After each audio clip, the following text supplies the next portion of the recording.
Hey guys, it's Chaos here. He's trying not to get in the camera, but he's totally over here. Oh! Yes. I'm gonna just have him do it like this from now on. He's very happy. Okay, go on now. Shoot. So, anyway, hello everybody. It's Chaos here. Happy Yule. Today is December what, 21st? Yes.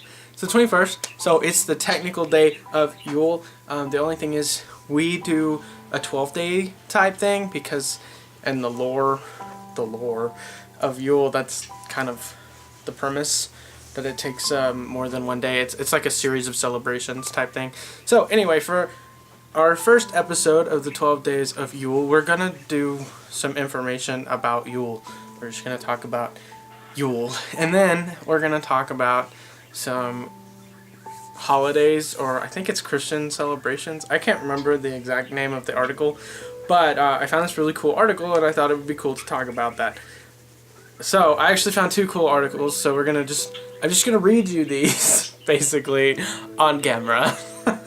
So anyway, we're gonna start with the history of Yule.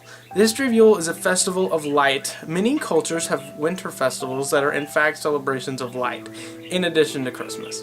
So the whole premise behind Yule was it's the rebirth of the sun. I really don't know how to describe this. Let's see if it does it very well here. He's making faces over there.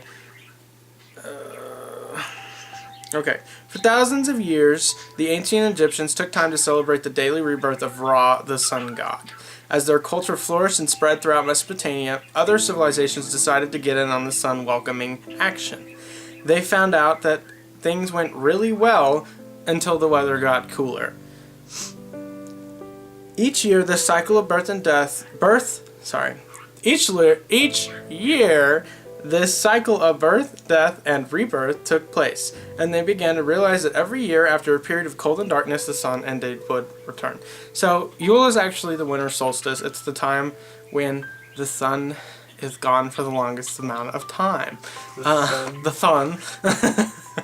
So, it's darker for longer, basically. So, the bird is making faces, and he's making faces at the bird. So, anyway, I lost my train of thought. It's totally gone. So we're just gonna... He wasn't talking before you started doing this, and now he's talking. So we're just gonna go back to this article. Okay, so here's some cool information connecting Yule to the Wiccans and pagans. In some traditions of Wiccan and paganism, the Yule celebration comes from the Celtic legend of the battle between the young Oak King and the Holly King. The Oak King, representing the light of the new year, tries each year to usurp the old Holly King. I see Holly, the word Holly, and I want to say holy because I don't like that second L, so it just has too many L's in it. Anyway, the Holly King is a symbol of darkness. Reenactment of this battle is popular during some winter celebrations. Earlier today, I was browsing the good old Facebook and I saw an article about a celebration that was going on in the UK, and they reenacted that whole battle. So, again, I don't know why I keep locking this. So it like takes me 30 minutes to get back into the damn thing. Anyway, so that goes back to the sun being gone, or it being darker for longer. So the battle was supposed to be between the sun and the darkness, and obviously the sun is losing until the beginning of the new year. So, anyway, let's see, we were going to talk about the origins here. In the northern hemisphere, the winter solstice has been celebrated for millennia. The Norse peoples viewed it as a time for much feasting, merrymaking, and, if the Icelandic sagas are to be believed, a time for sacrifice. So I feel like the message of Christmas or Yule kind of got lost somewhere in the story, or in the times. Now it's more about, how many presents can I get for Christmas this year, or how much can I get back? And that's not what it was supposed to be about. It was supposed to be about how much you could give. So, take that as you will. I'm about to sneeze. Hold on. Okay, I'm back and I sneezed and all is well with the world. So anyway, we're going to carry on with what we were talking about. The reason we celebrate Yule for the whole 12 days thing is because in the old lore, I keep saying that, but that's totally not the word I'm wanting to use. The Yule log played a huge role in the solstice festivals, and the Yule log was decorated and adorned with flour and food and candles and green garland and that kind of stuff, and then it was placed in a fireplace and burned for 12 days. So that's where the 12 days of Yule kind of came from. So just in case you're wondering, he keeps giving me this weird ass fucking look. Sorry, you just confused me. How can you burn it for 12 days? Well, it says here that technically the log would burn throughout the night and then smolder for 12 days after, or 12 days before being ceremoniously put out. So, anyway. But that's kind of where the Christmas tree came from, was the decoration of the Yule log, and then Christians decided, why not? So that's where that came from.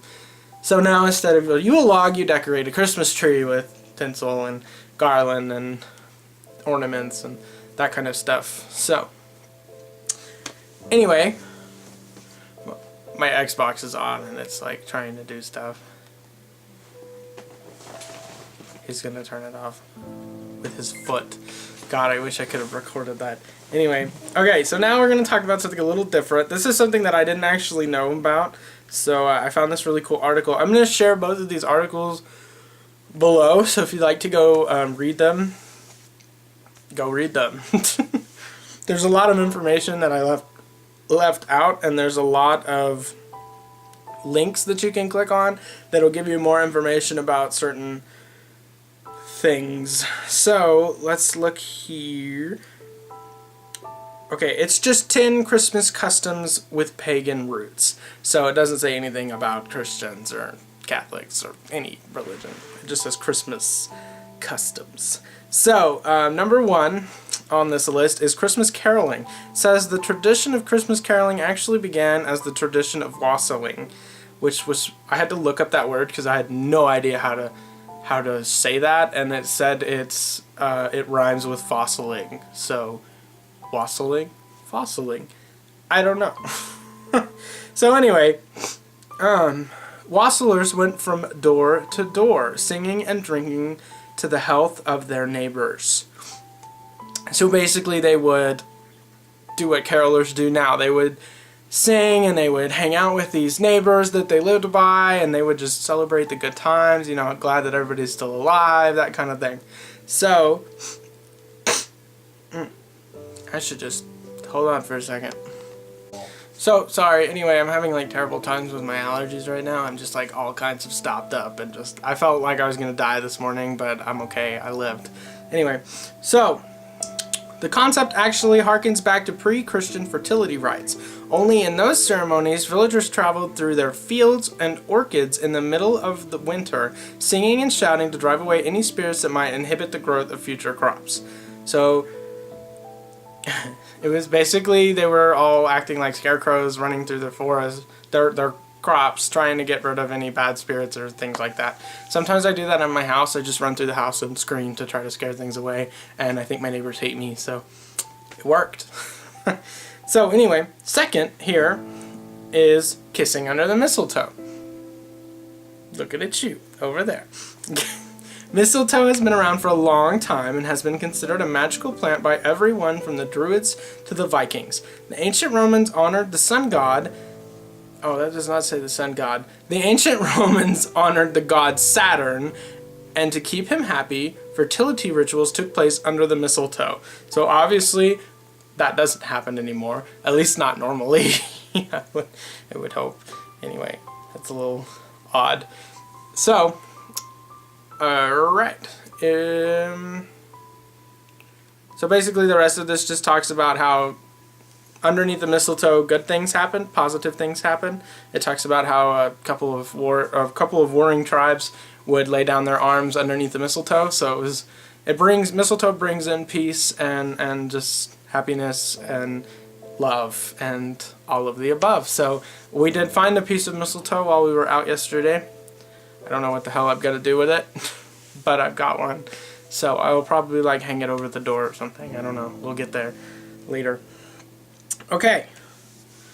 This number 3 says gift delivering mythical beings.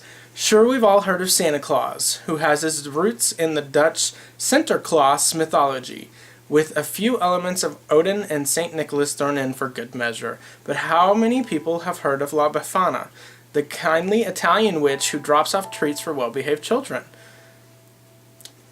That's all it says. Then it says more. But anyway, so the gift-giving magical being, I don't really know where that got started.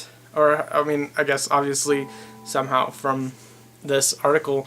But, well, not this article, but you know what I mean. Anyway, but I don't know why Santa Claus became such a big thing to Christians. I don't understand where that came from. So, maybe if you know, you should let me know in the comments below, because I'd really like to know where the confusion there was. So number 4 is deck your halls with boughs of green things. The Romans loved a good party. I don't even know why I started there. I guess I'll just read it. The Romans loved a good party, and Saturnalia was no exception. This holiday, which fell on December 17th, was a time to honor the... There it goes again, the sun god. Was a time to honor the god Saturn, and the homes and hearths were decorated with boughs of greenery. The ancient Egyptians didn't have evergreen trees, but they had palms. The palm tree was a symbol of resurrection and rebirth. They often brought the fawns into their homes during this time. That's all it says. It feels like there should be more to that. They often brought the fawns into their homes during this time. This has evolved into the modern tradition of the holiday tree. So, this goes back to kind of like the Yule log thing. Green has... I thought I had that pulled up. Green has a meaning, but I'm not huge into that, the meanings of colors and the meanings of that kind of stuff. But green, the color green does have a meaning that kind of played a part in the whole winter solstice type thing. So they brought these palms, which if you know what a palm tree palm looks like, it's just a big leaf pretty much, and they would put them in their houses along, you know, as kind of like we do with the Christmas tree, only they didn't decorate them, they just put them around. Another good way I think about this is back when I was a Catholic, when I had to go to church on Sundays, we had one that was a Palm Sunday. I can't remember when it was, but they would bring palm leaves into the sermons, and you would fold these palm tree leaves into like crosses. And now, I didn't realize it at the time, but the palm leaves represented rebirth. So that was the whole rebirth of Jesus. I'm betting it was around Easter, is what I'm betting, since that was the whole when he came back to life thing. So I bet that's what that was. But number 5, hanging ornaments. Here comes those Romans again. At Saturnalia, celebrants often hung metal ornaments outside on trees. Typically the ornaments represented a god, either Saturn or the family's patron deity. The laurel wreath was a popular decoration as well. Early Germanic tribes decorated trees with fruit and candles in honor of Odin for the solstice. So here's more about Christmas trees, basically where that tradition started. As you can hear, it was not a Christian thing. So I bet if you went and asked some religious person that's real in your face about it, why they decorate a tree and what that has to do with God, they will look at you with a dumbfounded look on their face because they've never thought about that. So, anyway, moving on. 6, the fruitcake. The fruitcake has become the stuff of legend because once a fruitcake is baked, it will seemingly outlive everyone who comes near it. Stories about fruitcakes from winters past magically appearing in the pantry to surprise everyone during the holiday season. What's interesting about the fruitcake is that it actually has origins in ancient Egypt. There's a tale in the culinary world that the Egyptians placed cakes made of fermented fruit and honey on the tombs of their deceased loved ones, and presumably these cakes would last as long as the pyramids themselves. In later centuries, Roman soldiers carried these cakes into battle, made with mashed pomegranates and barley. There are even records of soldiers on crusades carrying honey-laden fruitcakes into the Holy Land with them. So, I don't know a lot about fruitcake. We don't ever have fruitcake. My mom has a celiac disorder. It's actually a disease. But she can't eat wheat, and, that's a fruitcake. So, we don't typically have fruitcakes. So, I don't know a lot about those. So, it says number 7 is presents for everyone. Today, Christmas is a huge gift-giving bonanza for retailers far and wide. However, that is a fairly new practice, developed within the last 200 to 300 years. I wouldn't say that's fairly... I guess if you think about it in the long run of things, I guess that is fairly recent. Most people who celebrate Christmas associate the practice of gift-giving with the biblical tale of the 3 wise men who gave gifts of gold, frankincense, and myrrh to the newborn baby Jesus. However, the tradition can also be traced back to other cultures. The Romans gave gifts between Saturnalia and the Calends, and during the Middle Ages, French nuns gave gifts of food and clothing to the poor on St. Nicholas's Eve. Interestingly, up until the early 1800s, most people exchanged gifts on New Year's Day, and it was typically just one present, rather than the massive collection of gifts that were inundated within each year in today's society.